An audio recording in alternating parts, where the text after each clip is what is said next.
नमस्कार, आप देख रहे हैं फुटकर न्यूज। मैं हूं आपके साथ निधि विनोदिया। स्पाई, आपने नाम सुना होगा इसका। हम मूवीज में देखते हैं और वेब सीरीज में देखते हैं, बड़े बड़े देश अपनी सुरक्षा करने के लिए एक दूसरे देश के आक्रमण से बचने के लिए या फिर किसी भी प्रकार के नुकसान से बचने के लिए स्पाई को भेजते हैं या फिर एक इन्फॉर्मर को रखते हैं। अब बात करते हैं इंटेलिजेंस एजेंसीज की। हर बड़े देश की एक इंटेलिजेंस एजेंसी होती है। कंट्रीज़ की अगर बात करें तो यूएसए के पास CIA है, इजराइल के पास मसद है, रशिया के पास KGB है, ब्रिटेन के पास MI6 है, पाकिस्तान के पास ISI है और इसी तरह भारत की बात करें तो भारत के पास रॉ है। इसी तरह हर देश की अपनी इंटेलिजेंस एजेंसी होती है। पहले तो इतनी टेक्नोलॉजी नहीं हुआ करती थी, पर समय के साथ साथ टेक्नोलॉजी आ गई और अब स्पाई और टेक्नोलॉजी साथ मिलकर काम करते हैं। और यह टेक्नोलॉजी और स्पाई सारी इंफॉर्मेशन सरकार को देते हैं अपनी, ताकि सरकार दुश्मन पर निगरानी रख सके और पता कर सके कि उनके दिमाग में आखिर चल क्या रहा है और सतर्क हो सके। अब आप सोच रहे होंगे कि मैं सारी चीज़ें आपको क्यों बता रही हूँ। तो संसद में एक गर्मा गर्म मुद्दा चल रहा है पेगासस का, जिसको लेकर चर्चाएं हैं आजकल मीडिया में। तो क्या है पेगासस, कैसे काम करता है, आइए बात करते हैं। पेगासस एक सॉफ्टवेयर है जो एक्टिवेट हो जाता है सिर्फ एक मिस्ड कॉल से। Pegasus Israel based software company ने बनाया है जिसका नाम है NSO। पेगासस एक्टिवेट होने के बाद फ़ोन के अंदर जितने भी कॉल आते हैं, वीडियो कॉल आते हैं, यहाँ तक कि माइक्रोफोन और कैमरा सब कुछ रिकॉर्ड और टैप हो जाता है। मतलब फ़ोन में जितना भी डाटा है वह सब पता कर लेता है पेगासस सॉफ्टवेयर। अब कितने का मिलता है ये पेगासस सॉफ्टवेयर, इसका कॉस्ट क्या है? तो NSO के मुताबिक सिर्फ ऑथराइज्ड गवर्नमेंट के साथ ही काम करता है NSO के अब तक 60 कस्टमर है टोटल 40 देशों में, जिसमें 51% इंटेलिजेंस एजेंसीज के यूज़र है, 38% लॉ इन्फोर्समेंट के और 11% मिलिट्री से हैं। पेगासस स्पाईवेयर को लाइसेंस के फॉर्म में बेचा जाता है और इसका एक्चुअल प्राइस कॉन्ट्रैक्ट पर डिपेंड करता है।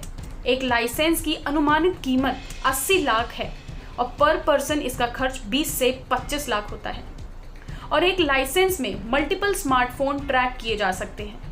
2016 की प्राइस लिस्ट में NSO ने 10 लोगों पर निगरानी रखने के लिए कम से कम $6,50,000 चार्ज किए थे, यानी कि 4,84,00,000 रुपए चार्ज किए थे, जिससे 10 डिवाइस को हैक कर सके। और यह तो सिर्फ बेचने के दाम है और इसके इंस्टॉलेशन की कीमत $5 लाख है, यानी कि 3,75,00,000 रुपए। अब किन किन देशों के पास है ये पेगासस सॉफ्टवेयर?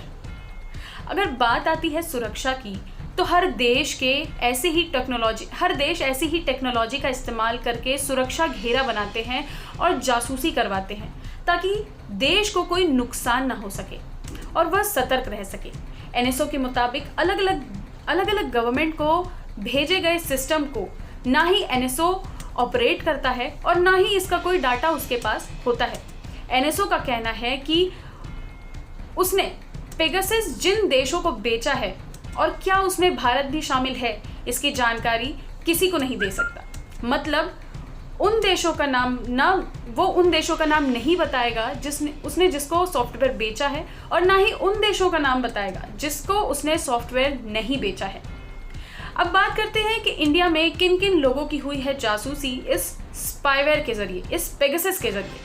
एक मीडिया रिपोर्ट में यह दावा किया गया था कि केंद्र सरकार ने इजराइल की यह कंपनी NSO के द्वारा बनाए गए पेगासस सॉफ्टवेयर के जरिए कुछ चुनिंदा लोगों की जासूसी करवाई थी। लिस्ट में भारत के कई जाने माने लोग शामिल हैं। लिस्ट में 40 से ज्यादा पत्रकार शामिल हैं, 3 विपक्षी नेता शामिल हैं, 2 केंद्रीय मंत्री और 1 जज शामिल है, जिनके सरकार स्मार्टफोन जो है वो टैप करवा रहे हैं। और मीडिया की रिपोर्ट के अनुसार यह जासूसी सरकार जो है वो पेगासस के द्वारा करवा रही है। लिस्ट में सबसे बड़ा नाम है राहुल गांधी का। उसके बाद केंद्र सरकार के 2 मंत्री भी शामिल हैं। नए IT मिनिस्टर अश्विनी वैष्णव भी हैं और केंद्र मंत्री प्रहलाद पटेल। लिस्ट में अभिषेक बनर्जी शामिल हैं, जो कि ममता बनर्जी के भतीजे हैं। यहाँ तक कि सुप्रीम कोर्ट के वकील प्रशांत भूषण जैसे कई बड़े नाम इसमें शामिल हैं। 40 पत्रकारों में से हिंदुस्तान टाइम्स के राहुल गांधी, प्रशांत झा, शिशिर गुप्ता, द हिंदू के विजेता सिंह, द इंडियन एक्सप्रेस के रितिका चोपड़ा, सुशांत सिंह, इंडिया टुडे के संदीप उन्नीथन और मिंट के एलिजाबेथ रोश भी शामिल है। ऐसे और भी कई नाम शामिल है इस लिस्ट में। अब बात करते हैं कि इस पे इंडियन गवर्नमेंट ने क्या कहा। गवर्नमेंट ने इन आरोपों को बेसलेस बताया है।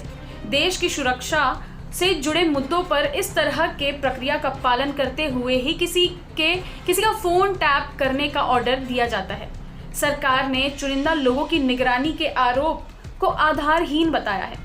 सरकार का कहना है कि नागरिकों की निजता और मौलिक अधिकार के रूप में सुनिश्चित करने के लिए सरकार प्रतिबद्ध है। हमारे एक्स इलेक्ट्रॉनिक और आईटी मिनिस्टर डॉक्टर रविशंकर प्रसाद ने कहा कि एनएसओ के मुताबिक 45 देश पर पेगासस उपयोग कर रहे हैं, लेकिन सिर्फ भारत का ही क्यों नाम आ रहा है, सिर्फ भारत को ही क्यों टारगेट किया जा रहा है। अगर फोन को टैप या ट्रैक करना हो तो टेलीग्राफ एक्ट के सेक्शन 5 में इस बात का प्रावधान है कि उसके लिए केंद्र के या फिर प्रदेश के होम सेक्रेटरी ही परमिशन देंगे, और आईटी एक्ट हो या टेलीग्राफ एक्ट एक निश्चित समय के लिए ही कार्यवाही चलती है। अब बात करते हैं एनएसओ की। तो एनएसओ से पूछा गया तो उसने कहा कि यह सभी बातें सच्चाई से कोसों दूर है। एनएसओ का कहना है कि कंपनी की तरफ से ऐसा कोई भी डाटा लीक नहीं हुआ है, क्योंकि ऐसा कोई डाटा उसके पास है ही नहीं। मतलब एनएसओ ने सारे आरोपों को स्वीकारने से मना कर दिया है और कहा है कि सभी दावों का कोई बेस नहीं है। एनएसओ अब गलत रिपोर्ट छापने वालों पर कानूनी कार्यवाही करने की बात कर रहा है।